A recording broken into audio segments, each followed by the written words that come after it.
السلام علیکم، آپ دیکھ رہے ہیں ہورائزن نیوز ایکچولی خبر شامل کرتے ہیں ساہیوال سے۔ D P O Sahiwal Muhammad Usman Tipu کی صدارت میں D P O office complaint cell میں روزانہ کی بنیاد پر کھلی کچہری کا انعقاد۔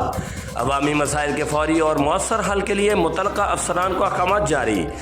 تفصیلات کے مطابق district police officer Sahiwal Muhammad Usman Tipu کی زیر صدارت D P O office complaint cell میں کھلی کچہری منعقد کی گئی، جس میں شہریوں نے اپنی مختلف نوعیت کے مسائل براہ راست ڈی پی او ساہیوال کے سامنے پیش کیے۔ ڈی پی او ساہیوال نے تمام سائلین کی شکایات خود توجہ سے سنی اور موقع پر ہی متعلقہ افسران کو ان مسائل کے فوری حل کے لیے ضروری ہدایات جاری کی۔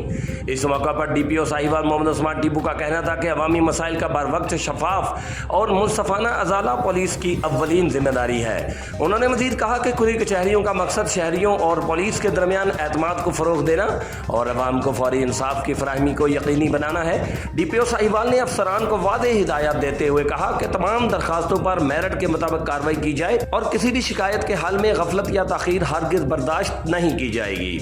ترجمان ساہیوال پولیس۔ Report Rauf Shaddad Jatt, divisional bureau chief Sahiwal, horizon news ایکٹی، پاکستان۔